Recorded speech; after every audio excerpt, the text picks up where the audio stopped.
Hi folks, Matt here from the Ask the Arb podcast, and today I am going to talk to you about why delaying surveys to save project costs is a bone mistake.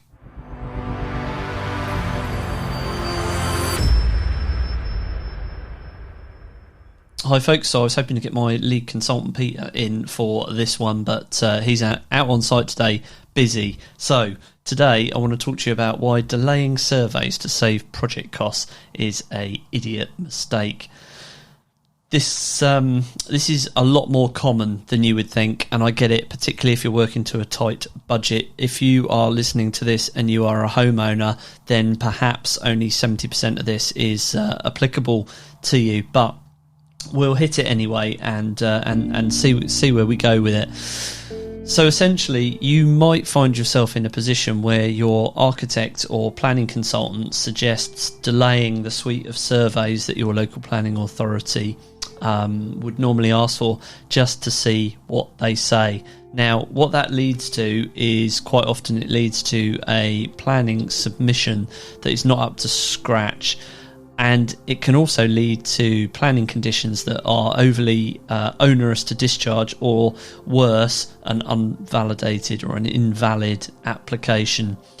We've had a few projects this year where we've been in this situation where and I'm sure you've heard me talk about it before, where the tree survey is done last rather than first. And what that means is that you end up finding that there are arboricultural constraints to your project that you were unaware of, and that's going to cost you money in design changes. The worst possible scenario is when you end up with a planning condition for a tree protection plan or an arboricultural method statement after you have got planning consent and everything has been designed. We've had it a couple of times where it was a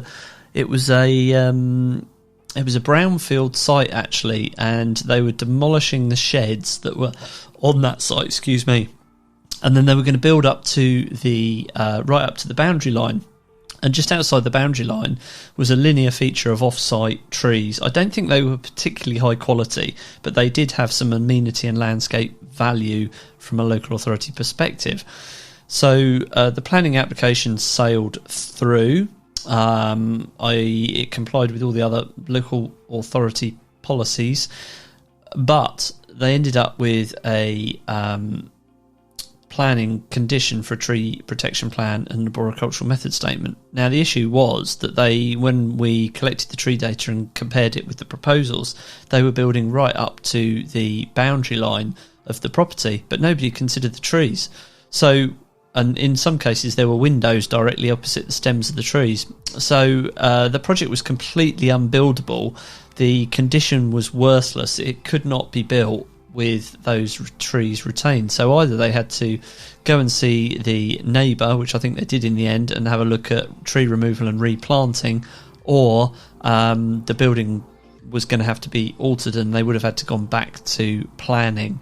So delaying survey in that instance was very much a bone mistake, because they've ended up with this condition for an AMS that is it's just not possible. The other thing that happens from time to time as well is that projects end up commencing. And the issue with the project commencing on site is that the planning conditions can end up being violated. So I think in one of the last podcasts I was having a bit of a rant about arboricultural clerk of works visits and how we turn up and works have started. Well, even worse, if you started work on site before you have discharged your tree condition. So that happens fairly regularly as well. And we can find that, the layout is unbuildable. So today, on this little short one, I would have you consider that it is seriously false economy to delay your surveys ahead of a planning submission.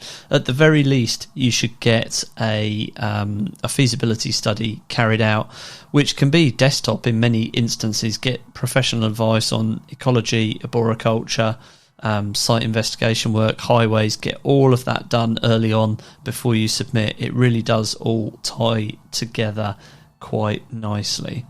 So there we go. That's that one. Don't delay your surveys, folks. It is a bone mistake.